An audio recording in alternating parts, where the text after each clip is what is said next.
everybody. I brought a friend of yours, Brett Baer. He's here. Brett, how you doing? How are you? What will make a success of this summit today? I can't tell you that. I don't know. It's there's nothing set in stone. I want certain things. I want to see a ceasefire. This is not to do with Europe. Europe's not telling me what to do. But they're going to be involved in the process, obviously, as will Zelensky. But I want to see a ceasefire rapidly. I don't know if it's going to be today, but I'm not going to be happy if it's not today. Everyone said it can't be today, but I'm just saying I want the killing to stop. I'm in this to stop the killing. You know, we're not putting up any money. We're making money. They're buying our weapons, and we're sending them to NATO, and NATO's sending us big, beautiful checks.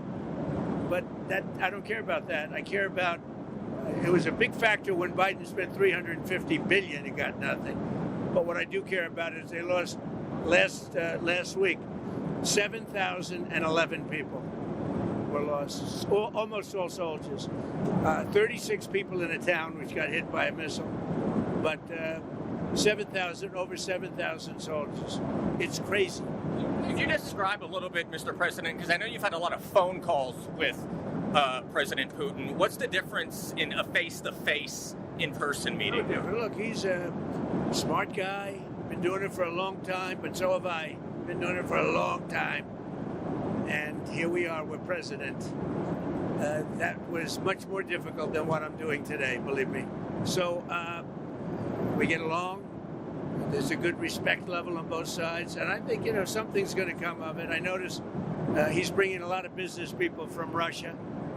And that's good. I like that because they want to do business, but they're not doing business until we get the war settled. Are you going to talk about business? We have the hottest country on earth. We have the hottest economy on earth. We have the hottest country. We just set a new stock market record again. We have hundreds of billions of dollars flowing in from tariffs. We're the hottest. We were a dead country, like doornails, a dead country. 1 year ago, we were dead as a doornail, and now we have the hottest country. And he wants a piece of that because his country is not hot economically. In fact, it's the opposite. And China's not doing well economically, but look, I want everybody to do well. The war's got to stop and the killing's got to stop. Mr. President, what do you stop? Thank you for coming back to take questions. We saw that Russia continued its violence into Ukraine last night, launching even more drones. What did you make of that? I think they're trying to negotiate. He's trying to set a stage. I mean, in his mind, that helps him make a better deal. It actually hurts him. But in his mind, that helps him make a better deal if they can continue the killing. Maybe it's a part of the world. Maybe it's just his fabric, his genes, his genetics. But he thinks that makes him, gives him strength in negotiating. I think it hurts him, but I'll be talking to him about it later. It's on the table for discussions today, Mr. President. Are the territorial swaps on the table? Will you be discussing that? They'll be discussed, but I've got to let Ukraine make that decision. And I think they'll make a proper decision. But I'm not here to negotiate for Ukraine. I'm here to get them at a table. And I think you have two sides. Look, Vladimir Putin wanted to take all of Ukraine. If I wasn't president, he would right now be taking all of Ukraine. But he's not going to do it. Mr. President, what did you mean? Just one thing. What about the possibility of the United States providing security guarantees to Ukraine? Maybe. Along with Europe and other countries. Not in the form of NATO, because that's not going to, there are certain things that aren't going to happen. But, along with Europe, there's a possibility of that. Mr. President, you mentioned the number of business people that President Putin is bringing along.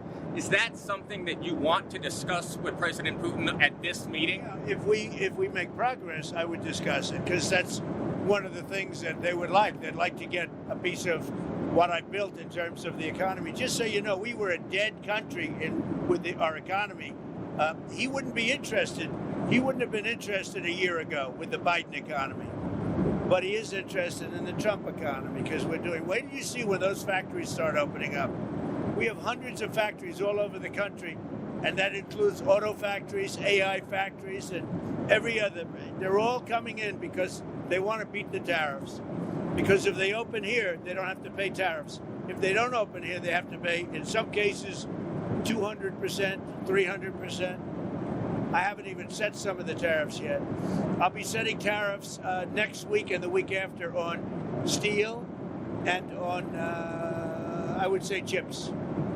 Mr. President. Chips and semiconductors we'll be setting sometime next week, week after. What are you looking at? What rate? I'm going to have a rate that is going to be lower at the beginning. Then that gives them a chance to come in and build. And very high after a certain period of time. And if they don't build here, they have to pay a very high tariff, which doesn't work, so they'll come and build. Mr. President, hi. You had said earlier. I didn't see you over there. Isn't he a general? He's helping me out. He's a very nice, he's one of the few nice ones, actually. You had said earlier this week that Putin would face severe consequences if you get the sense from him that he's not interested. What do you mean by that? Economically severe. Yes, it will be very severe. I'm not doing this for my health, okay? I don't need it. I'd like to focus on our country, but I'm doing this to save a lot of lives. Yeah, very severe. Thank you very much, everybody.